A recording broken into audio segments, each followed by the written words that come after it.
Question number 3 है हमारे पास।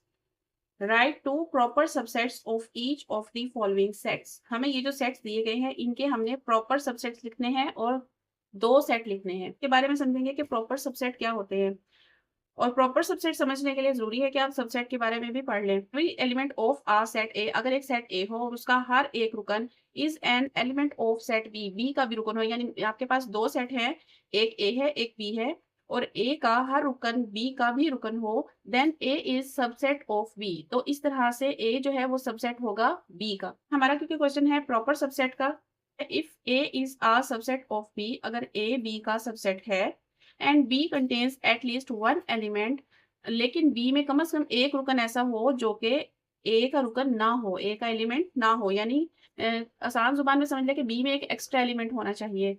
उस सूरत में ए जो होगा वो बी का प्रॉपर सबसेट होगा। ये है हमारा पार्ट नंबर 1 और इसके दो प्रॉपर सबसेट लिखने हैं। तो उसमें हम सबसे पहले जो पहला एलिमेंट है वो लिख लेंगे और उसके बाद दूसरा सेट बनाने के लिए हम जो दूसरा एलिमेंट है वो लिख लेंगे। अब ये हम प्रॉपर सबसेट की यहाँ पे शराइत पूरी कर रहे हैं क्योंकि ये जो हमने सेट बनाया है इससे दो एलिमेंट्स एक्स्ट्रा हैं इस सेट के पास। तो इस तरह से ये जो होगा इसका प्रॉपर सबसेट होगा। पार्ट नंबर 2 को भी हम पार्ट नंबर 1 की तरह सॉल्व करेंगे। पहले हम इसको लिख लेंगे, ये हो गया एक सेट, और फिर हम बाद में 1 को लिख लेंगे, ये हो गया दूसरा प्रॉपर सबसेट। तो ये दोनों इसके प्रॉपर सबसेट हैं।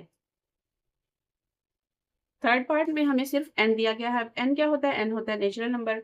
तो नेचुरल नंबर 1 से स्टार्ट होते हैं और 2, 3, 4, 5, 6 तरतीब से चलते हैं और वो लामहदूद होते हैं। तो नेचुरल नंबर के लिए हम कोई भी दो सबसेट लिख लेंगे।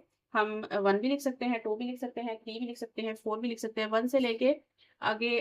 तो हम सबसे पहले लिख लेंगे 1 और दूसरे सेट में हम 2, 3, 4, 5 कुछ भी लिख सकते हैं, तो हम यहाँ पे 2 लिख लेंगे।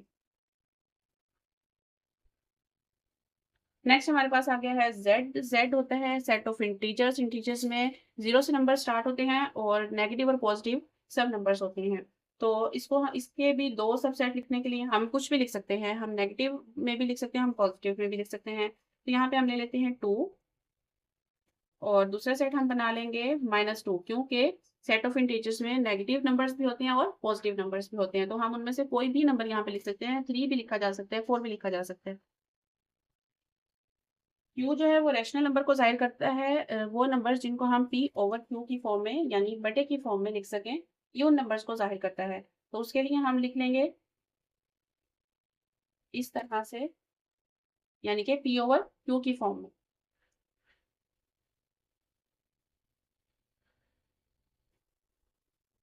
नेक्स्ट हमारे पास है आर। ज़ाहिर करता है रियल नंबर्स को। रियल नंबर्स में पॉजिटिव, नेगेटिव और पी ओवर क्यू की फॉर्म में भी आते हैं नंबर, अंडर रूट में भी आ जाते हैं। रियल नंबर हर किस्म के नंबर्स को ज़ाहिर करता है। तो इसके लिए हम कोई भी दो नंबर्स लिख सकते हैं। तो एक हम ले लेंगे यहाँ पे 3, इसकी जगह पे आप 4 या 5 भी लिख सकते हैं, और एक नंबर हम ले लेंगे अंडर रूट में, तो उसको हम लिख देंगे √3। इन दोनों नंबर्स की जगह पे आप 4, 5, 6 कुछ भी लिख सकते हैं। Such that x belongs to Q. Q होता है रैशनल नंबर का सेट, ठीक है। तो क्यू को रैशनल नंबर्स को क्यू से ज़ाहिर किया जाता है and 0 is less than x। अब 0 जो है वो छोटा है x से, यानी ये समझने के 2 से स्टार्ट हो रहा है ये सेट, और x इज़ लेस देन और इक्वल टू 2। x जो है वो छोटा है या बराबर है 2 के, यानी कि 2 तक हम रैशनल नंबर्स को लिख सकते हैं इस सेट में। तो हम इस तरह से लिख लेंगे 1।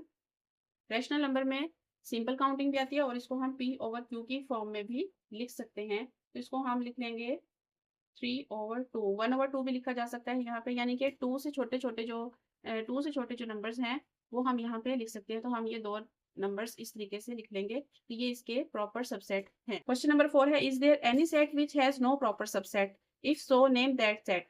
सवाल पूछा जा रहा है कि क्या कोई ऐसा सेट भी है जिसका कोई भी प्रॉपर सबसेट नहीं होता, और अगर ऐसा है तो उस सेट का नाम बताएं। अगर हमारे पास इस तरह एक एम्प्टी सेट हो तो इसका हम कोई भी सबसेट नहीं बना सकते क्योंकि इसमें कोई एलिमेंट ही नहीं है। तो इसका आंसर हम कुछ इस तरह से लिखेंगे, yes empty set has no proper subset. ये आपका आंसर है, yes empty set has no proper subset. Number 5 में हमसे पूछा जा रहा है कि ये जो दो सेट हैं इन दोनों में क्या डिफरेंस है, इन दोनों का फ़र्क बताएँ। तो इसको हम कुछ इस तरह से लिखेंगे कि जो पहला हमें सेट दिया गया है ए, बी, इसमें 2 एलिमेंट्स हैं ए और बी। तो हम यहाँ पे लिखेंगे कि set has 2 elements A and B. इस सेट के 2 एलिमेंट्स हैं ए और बी। व्हाइल ये जो दूसरा सेट है हमारे पास, जो कि डबल ब्रैकेट में लिखा गया है, इस सेट का एक ही एलिमेंट है, वो एलिमेंट है ये वाला। इसको हम इस तरह से लिखेंगे while this set has only one element. इस सेट का एक एलिमेंट है और वो कौन सा है, ए बी। ये एक ही एलिमेंट है, इसको हम एक ही एलिमेंट कहेंगे और इनको हम 2 अलग-अलग एलिमेंट कहेंगे। Part number 6, what is the number of element of the power set of each of the following sets. In sets के नंबर ऑफ एलिमेंट्स बताने हैं। तो इन क्वेश्चंस को कुछ इस तरीके से सॉल्व करेंगे। पार्ट 1 है एम्प्टी सेट। इसको लिखने का तरीका ये है कि हमने लिखना है 2 और उसकी पावर है n। अब यहाँ पे क्योंकि n कोई भी नहीं है, ये एम्प्टी सेट है और यहाँ पे n कोई भी नहीं है, तो यहाँ पे हम लिख लेंगे कि n है ही नहीं, n 0 है। और किसी भी चीज़ की पावर जब 0 के इक्वल आ जाती है तो वो होती है इक्वल 1 के।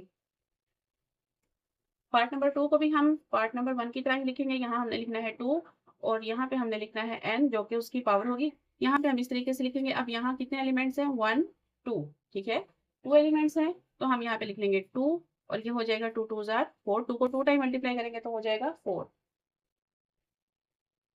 पार्ट नंबर 3 को भी इस तरीके से सॉल्व करेंगे। 2 लिखेंगे, यहाँ पे पावर n लिखेंगे और उसके बाद एलिमेंट्स को गिन लेंगे 1 2 3 4 5 6 7। तो एलिमेंट्स हैं हमारे यहाँ पे 7, तो इस तरह से हम n को 7 n की जगह पे 7 लिख देंगे और 2 को 7 टाइम मल्टीप्लाई करेंगे। 2 को 7 टाइम मल्टीप्लाई करने से हमारे पास आंसर आ जाएगा 128।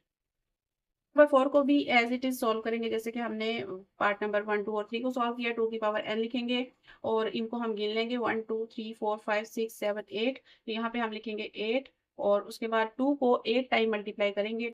को जब हम 8 टाइम मल्टीप्लाई करते हैं तो ये आ जाता है 256। पार्ट नंबर 5 में अगर आप गौर करें तो बज़ाहिर ये हमें 3 एलिमेंट्स नज़र आ रहे हैं, लेकिन असल में ये 3 एलिमेंट्स नहीं है, एक ये है और ये पूरा एक काउंट होगा, ठीक है? क्योंकि ये अलग से ब्रैकेट के अंदर है। तो इसके एलिमेंट्स हैं 1 2, 2 एलिमेंट्स हैं। तो यहाँ पे हम लिखेंगे 2 और ये हो जाएगा 4। ये है हमारा लास्ट पार्ट और यहाँ पे अगर आप देखें तो जो एलिमेंट्स हैं वो हैं 1 2 3। इन जाएगा 3 और इसको हम लिखेंगे 8। 2 को 3 टाइम मल्टीप्लाई करेंगे तो आ जाएगा 8 और यही हमारा आंसर है।